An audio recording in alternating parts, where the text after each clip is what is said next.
Good morning. I'm so excited to be here this morning.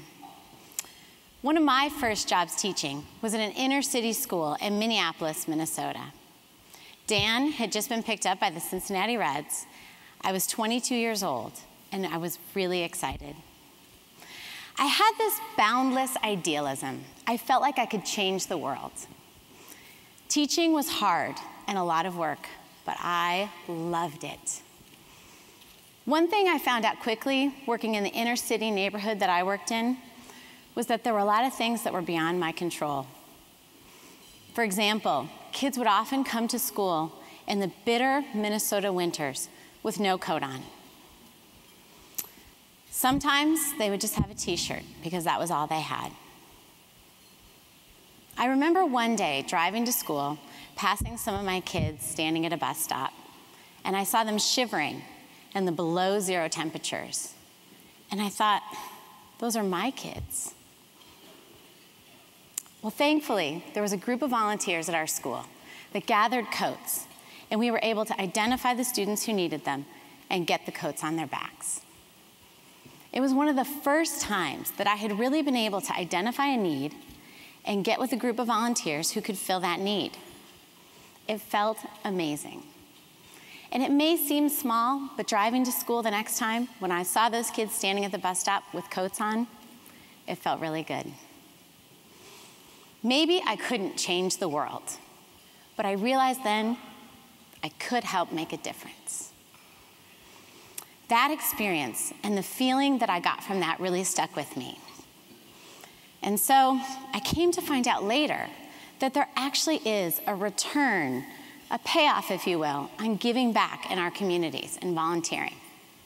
I had just experienced one return on my idealism. It turns out there are many returns on idealism. Starting at a very personal level, volunteering can actually make you healthier. That's right. It is actually good for your heart. There are over 30 national studies that prove this. It's also good for your state of mind. You will live longer. So there's something healthy, even healing, about giving back to our communities. There's also something contagious, and that is what today is all about. The more that we get out there and give back in our communities, the more we'll get back ourselves, the healthier we will be, but more importantly, people around us will be motivated to also give back. I'd like you to meet somebody who is an incredible example of this. We know him as Scooter, Scott Sowle.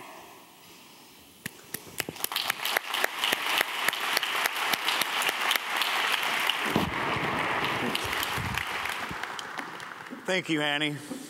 Standing in front of you all is a dream come true. You know, I've never actually been in the Paramount before. And not only am I just not in the audience, but I'm up here on stage. You know, if you knew my background, you'd see that that's not very likely for me to be up here. You see, I lived on the streets for nearly 13 years in areas like Skid Row in Los Angeles, Dallas, Houston, Salt Lake City, and most recently here in Seattle. This has built up over years of alcohol and drug addiction. During my time on the streets, I witnessed a huge need for shoes. In fact, I once needed a pair of work boots, and I asked a shelter for a month and just never received any. Lisa, a shelter staff member, finally told me with tears, "Scooter, you know, we get blankets, we get food, we get clothing, but we just never get shoes." You know, that stuck in my mind.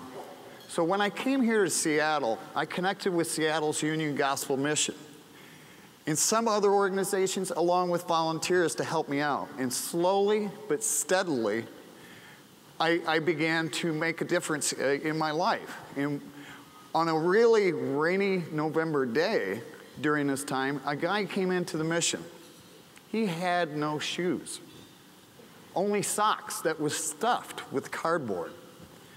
And then he left with only flip-flops because there was no shoes to be had. Again, this really stuck in my mind, especially since around this time, I learned that 20% of medical visits by the homeless were because they were foot related. Again, this stuck in my mind. I just kept thinking about it. And meanwhile, my life was getting more and more stable, including I just recently got into my own home. So many people had helped me along the way, I knew I wanted to do something in return. So what I did, I decided I would try to do something about the issue of shoes. It was in November of 2010, and what I did is I took my bike with its trailer and a box, and I set it up in front of the Columbia Tower. There, of course, was Mother Nature with a big snowstorm on that day, and I collected 0 shoes. But I came back day after day just handing out flyers. I got very few shoes until one day, 250 shoes. At that point, I knew I was on my way. Today, Redeeming Souls, the nonprofit I founded, has distributed over 20,000 pairs of shoes through Seattle organizations.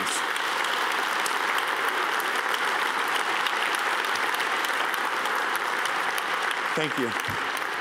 Our biggest success so far was the Community Resource Exchange, where with the help of United Way volunteers, we were able to put over 800 pairs of shoes on men and women in only 4 hours. So I just have to say, thank you all for caring and volunteering, because it has made a difference in my life and does make a difference in many others.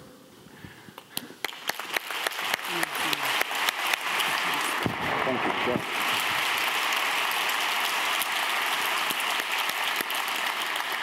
That is an incredible story, is it not?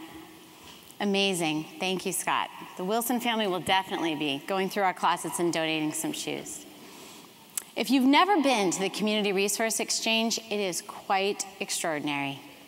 More than 1,500 people came to CenturyLink Field in January to get the resources and services they needed to get back on their feet, all in one place on one day. When you talk about people who have been homeless, especially for long periods of time, they'll tell you the hardest part is the isolation. They'll tell you that people stop looking them in the eye and that they begin to feel invisible. The Community Resource Exchange is a break from that. It's a chance for those people to come and have human contact. I can really relate to Scott's story about identifying a need and wanting to do something about it.